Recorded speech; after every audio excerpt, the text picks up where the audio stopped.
السلام علیکم ورحمۃ اللہ وبرکاتہ. الحمد للہ رب العالمین والصلاة والسلام علی اشرف الانبیاء والمرسلین نبینا محمد وعلی آلہ وصحبہ اجمعین وبعد.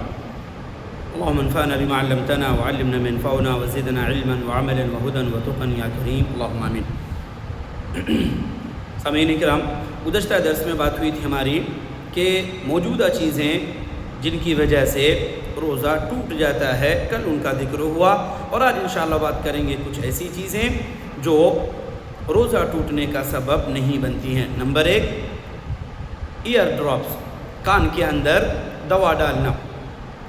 کئی بار ہوتا ہے کہ ایک انسان کان میں دوا ڈالے ہیں لیکن اس کا ٹیسٹ زبان پر محسوس ہوتا ہے یا حلق میں بھی محسوس ہوتا ہے.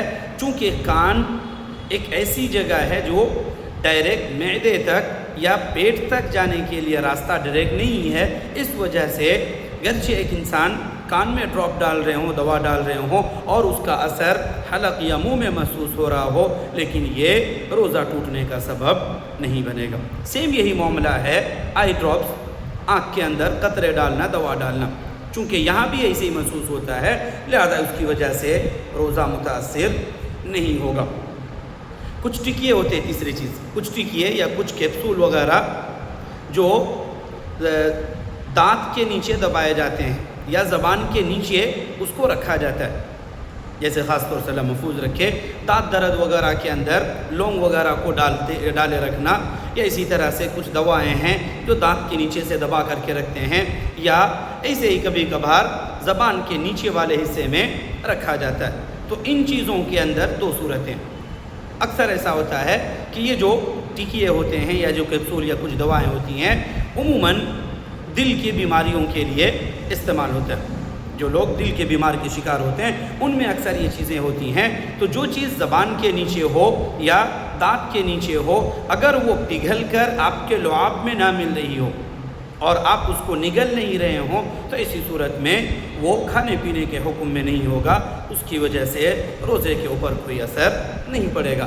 سیم یہی معاملہ ہے کہ کہیں جلا پٹا ہو یا کہیں کٹ گیا ہو، کہیں جل گیا ہو، تو اس جگہ پر جو مرہم وغیرہ لگاتے ہیں وہ بھی چونکہ کھانے پینے کے حکم میں نہیں ہے، اس وجہ سے اس کی وجہ سے روزہ متاثر نہیں ہوگا. ایسے ہی ایک روزے دار کے لیے آکسیجن لینا، آکسیجن لینے سے روزہ فاسد نہیں ہوگا، کیونکہ آکسیجن سانس کے حکم میں ہے، اور جیسے سانس لینے سے ایک انسان کے روزے پر اثر نہیں پڑتا ہے، اب وہ چاہے معدے تک ہو یا نہ ہو، راجح قول کے مطابق آکسیجن کا اثر معدے پر نہیں ہوتا ہے. اس وجہ سے آکسیجن وغیرہ سے روزہ فاسد نہیں ہوگا. سیم اسی کے ساتھ ایک اور مسئلہ رہتا ہے، جو اسپرے وغیرہ استعمال کرتے ہیں عموماً دمہ کے شکاری، جن کو سانس کی پرابلم ہوتی ہے یا سانس گھٹنے کا ان کے یہاں بیماری ہوتی ہے.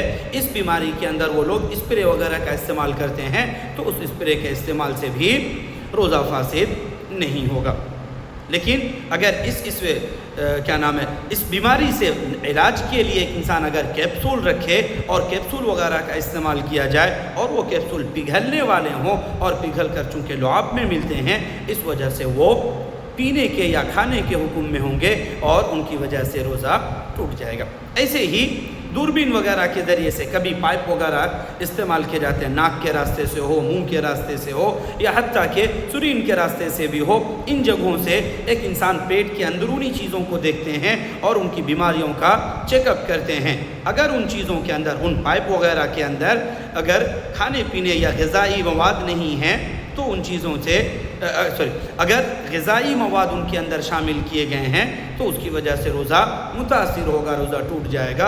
اور اگر غذائی مواد نہیں ہے، صرف تیل یا اس طرح کے چکنی والی چیزیں ہوتی ہیں جو اندر دیکھنے کے لیے یا اس کی صفائی کے لیے استعمال کی جاتی ہیں، تو اگر اس ناحیے سے ہے تو اس کی وجہ سے روزے پر اثر نہیں پڑے گا. ایسے ہی دانت اکھاڑنے سے بھی ایک انسان کے روزے پر کوئی اثر نہیں پڑے گا. اور آخری مسئلہ، ایک انسان کو کئی بار ہوتا ہے بے ہوش کر دیا جاتا ہے. بے ہوش یا تو خود بے ہوش ہوتا ہے یا کچھ علاج وغیرہ کے لیے ایک انسان کو بے ہوش کیا جاتا ہے. تو بے ہوشی اگر پورے دن کے لیے ہے، بے ہوشی پورے دن کے لیے، جیسے فجر سے لے کر کے غروب تک اگر پورے دن کے لیے ہے، تو اس صورت میں ان کا روزہ نہیں ہوگا. اس دن کے بدلے میں بعد میں قضا کریں گے. اور اگر دن کے کسی بھی حصے میں اگر کچھ لمحہ کے لیے ہی اگر ان کو ہوش آیا ہے اور وہ روزے کی حالت میں ہیں تو ان کا روزہ صحیح ہوگا، اور یہی شیخ ابن عثیمین رحمہ اللہ اور دیگر علماء کا فتویٰ۔ تو یہ چند چیزیں تھیں جو ایک انسان کو روزہ ٹوٹنے کا سبب بنتی ہیں، اور کچھ چیزیں ہیں جو نہیں بنتی ہیں، انہیں پر اکتفا کرتے ہیں۔ ھذا وصلی اللہ وسلم علی نبینا محمد وعلی آلہ وصحبہ وسلم۔ اللہ تعالی ہمارے روزوں کی حفاظت فرمائے، آمین۔ السلام علیکم ورحمۃ اللہ وبرکاتہ۔